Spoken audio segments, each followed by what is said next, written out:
The Langston Hughes poem Mother to Son was written during the Harlem Renaissance. It features the words of a mother warning her son about the challenges that he will face because of racism in America. Certainly relevant today, and one of the reasons that the New York Choral Society is kicking off its virtual Our Voices season with Undine Smith Moore's Mother to Son, a short film based on the poem. Carpet on the floor, bare tacks and splinters and boards I've been climbing on, and places and no carpet on the floor, bare and corners, and sometimes going in the dark. I've been climbing on where there ain't been reach land. Joining us this afternoon is David Hayes, music director of the New York Choral Society, along with choreographer Francesca Harper. Thank you both for being with us today. Oh, Pleasure. Thank you. absolutely. You know, I probably like tens of thousands of other kids sort of grew up reciting this poem. So I do know it very well. Before we even get to that, David, why don't you tell everybody what the New York Choral Society is, first of all? Sure. We are a volunteer chorus. We generally have, usually 150 members in any given season. We perform 3 or 4 concerts a season on our own and have guest appearances with we do the Tucker Foundation Awards and other things where we do guest appearances. But we do self-produce 3 to 4 concerts of our own in any given season.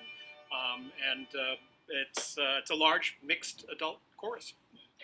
And like a lot of other cultural organizations in the city during the pandemic, you're sort of forced to be virtual, right?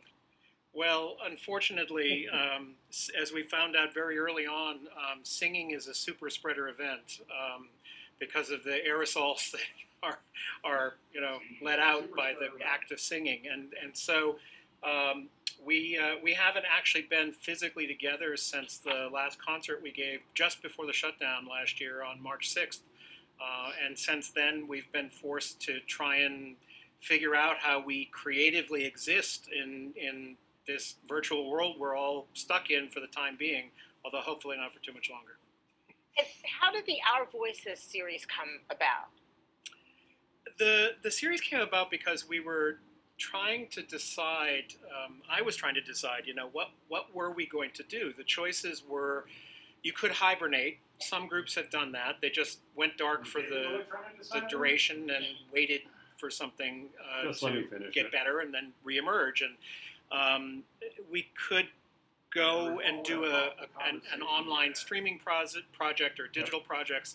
And I was thinking that for us creatively, just going dark, we couldn't bring ourselves to do that. So we thought, well, how are we going to creatively work? And what I really wanted to do was to sort of curate a short season of pieces, a cappella pieces, that would then have the visual element that the chorus wouldn't be seen, that we would do our audio layering, remote layered projects like everyone else, but that the chorus wouldn't be seen, but that the visual element would be a newly created response by an artist or a choreographer or some other creative artist, visual artist of some kind, who was going to create something that would be the visual response to the music that we were going to curate for the season. And I really wanted to make sure this season, particularly after the events of last summer with the death of George Floyd and the horrible tragedy and Breonna and everything, we really wanted to make we really wanted to showcase voices that we felt needed to be heard and needed to be seen. And so from the choice of both the composers and sometimes the poet, we really were intentional about the kinds of work that we were trying to showcase, and we came up with the idea of Our Voices because it was about all of us, coming together as a creative community. And so we picked the pieces, and then we began setting about trying to find the creative partners who could realize the other part of the vision. But that's how it began. And so, Francesca, I want to bring you into this conversation because you are one of those creative voices. Talk to me about how it is that you came to be a part of this production. Well, Danielle Rousseau, who was also working with the New York Choral Society and the New York Choral Society together, they all called me. And they said, we are doing this piece, we're creating this piece, but we really need, with the times, we really need an authentic African-American creative voice. And I have to share with you, honestly, this is one of the first times I've ever received a call like that. Mm-hmm.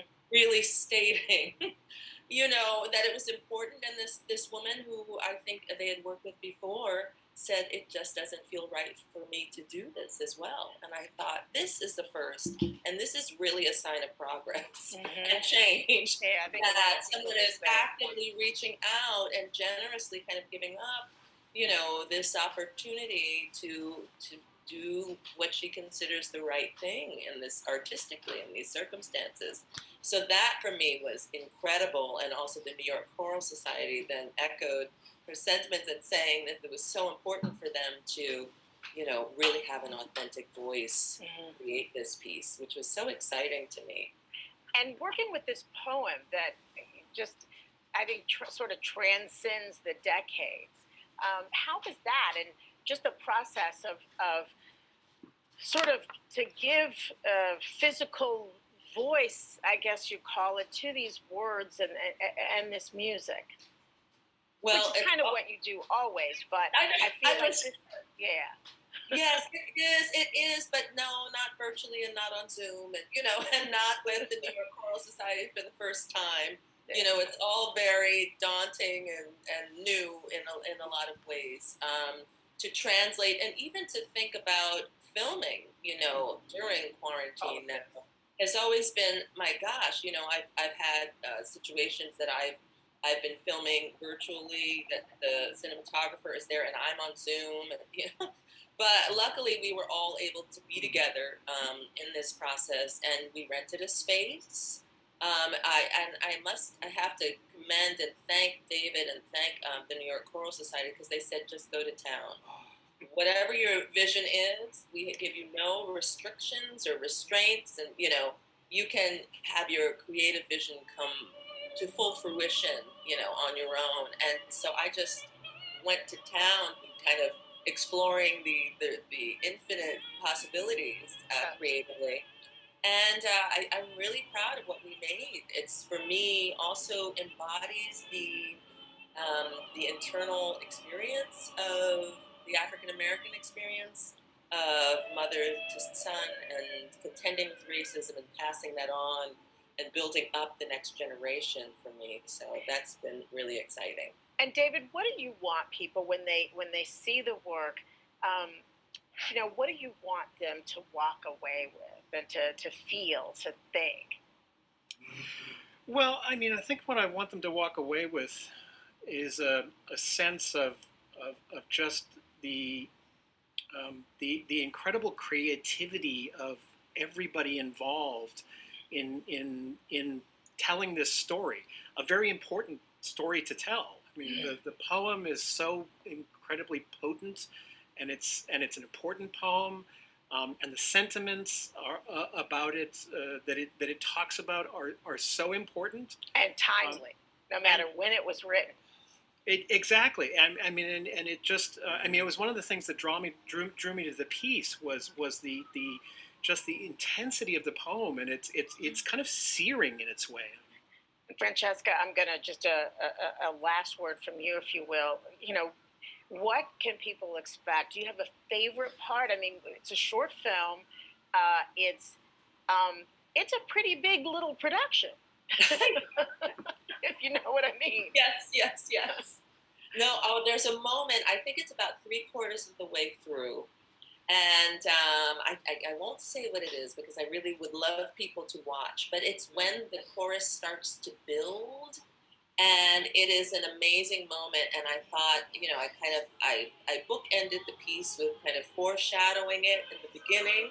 And then when the moment happens, the editor really, and the filmmaker came up with some additional ideas that I've never seen before that I think is really kind of poetic and unexpected. And yes, it's a very unique moment about 3/4 of the way through. So tune into YouTube, watch it. It's beautiful. And I'm going to send folks to nychoral.org, and there'll be a link on your website. Yes. And you guys have been doing this, the New York Choral Society, since 1959. Public support is needed and just well deserved. And we would love to have you back on the show. It's just an interesting project, and it's a beautiful piece. And thank you so much for being here with us today and talking about it. The poem Mother to Son by Langston Hughes. Thank you, thank you, thank you. Thank you. Oh, thank you so much for having us today. Sandra Bookman, and here and now,